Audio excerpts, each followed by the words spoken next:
es Ana Rosa Terroba, directora del área de filología del IER y la autora del libro María Ángeles Díez, colección Quintiliano, Retórica y Comunicación. El Ayuntamiento ha colaborado desde siempre, desde la primera edición, porque lleva el nombre de Quintiliano y tiene como fundamento la oratoria. Esta colaboración, que hoy continúa, se gestó a raíz del Congreso Internacional sobre Quintiliano que se hizo en Calahorra en el año 1998.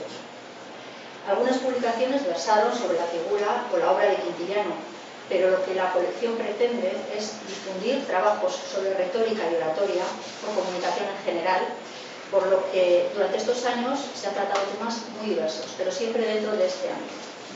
Nuestra colaboración actual es de 1.500 euros. Y si os parece, tanto Ana Rosa como la propia autora os pueden comentar un poco más en qué consiste este ejemplar que ahora presentamos. Ponemos aquí para que os puedan escuchar.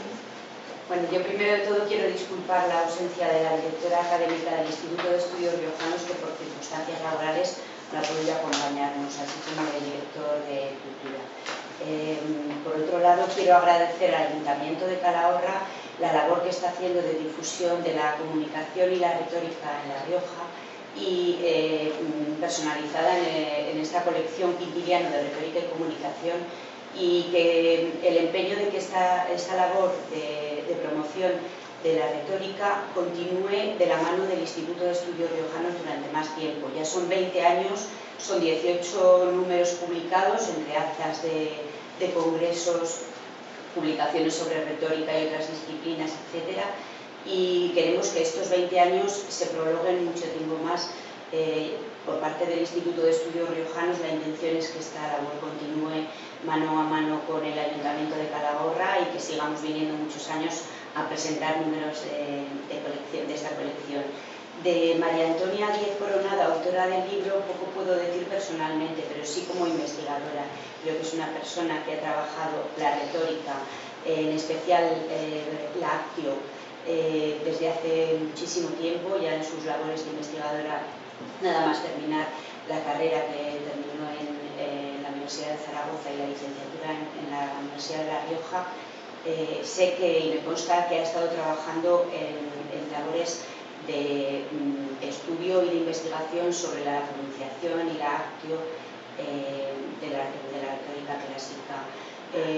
Lo que me parece más interesante del libro que vamos a presentar ahora es que y por lo que quizá desde el área de filología apoyemos este tipo de publicaciones, es por su posibilidad de difusión actual y de plasmación en la actualidad de una realidad que se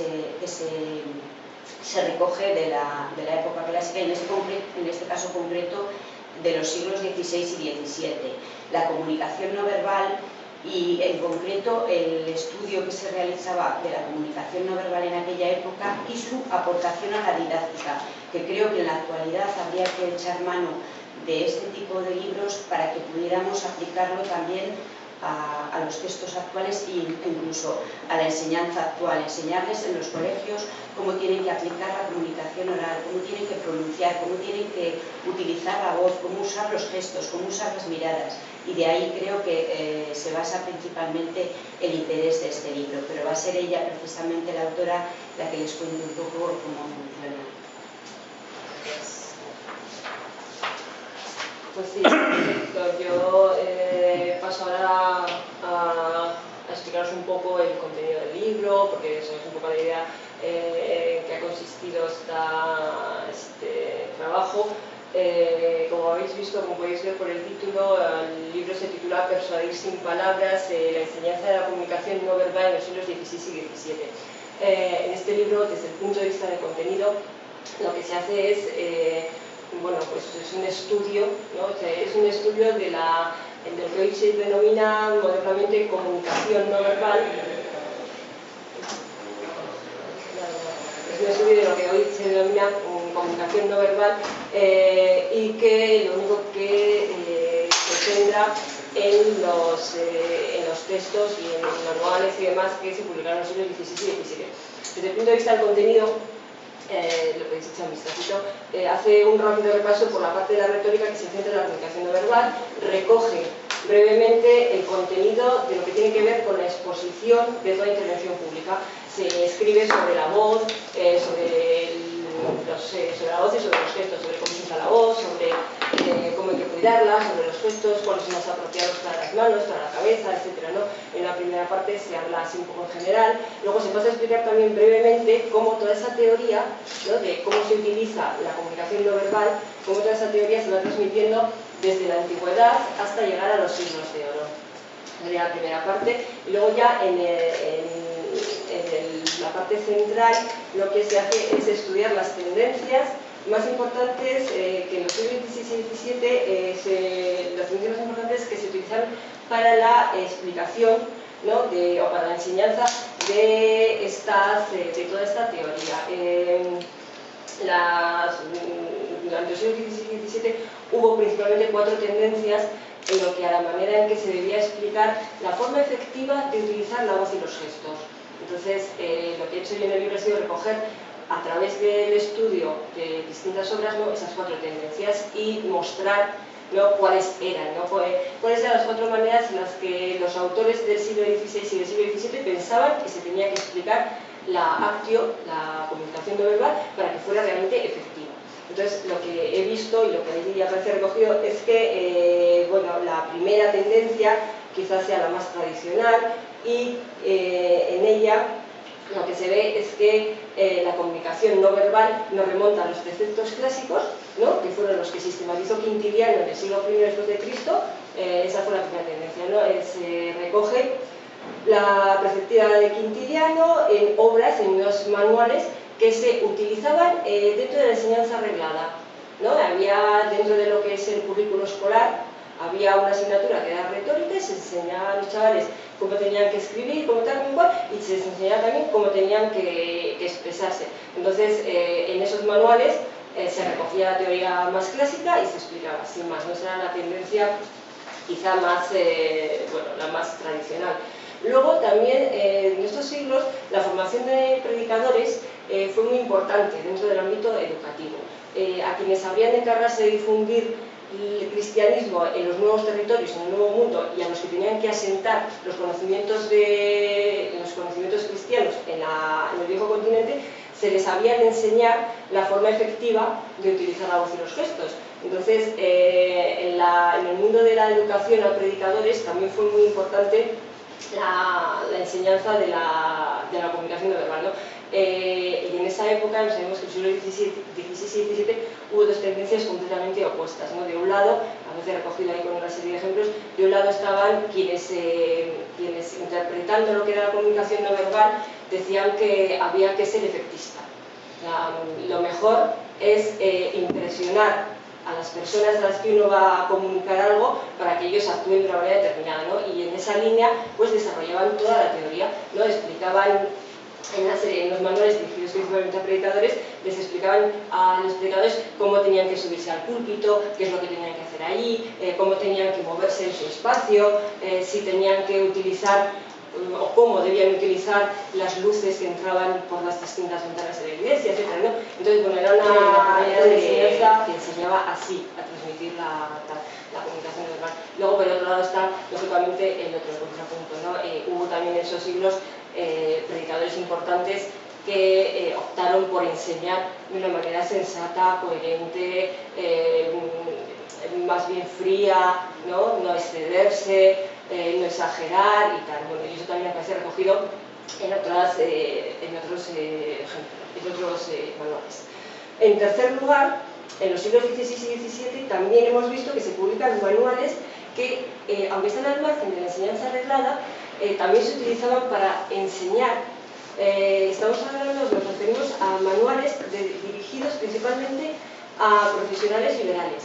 Hay manuales que se dirigían a médicos, a oradores, a políticos, a actores, ¿no? Y entonces en esos manuales también se les enseñaba cómo tenían que representar, porque al final la comunicación no verbal no es nada más que una representación de algo que uno tiene escrito, ¿no? Entonces, bueno, existían esos manuales.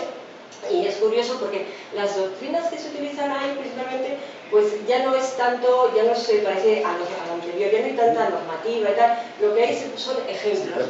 En la antigüedad Los grandes oradores fueron Cicerón y Demóstenes. Bueno, y estos se aprendieron principalmente, pues bueno, pues Cicerón, y se cuentan en los manuales. Cicerón vivía junto a un actor Roscio que le enseñaba lo que tenía que hacer. Demóstenes tenía una serie de trucos que él utilizaba, el espejo, las piedritas debajo de la lengua, no sé qué, entonces todo eso es lo que se les contaba a todos estos profesionales liberales de los siglos XVI y XVII respecto a la comunicación no verbal.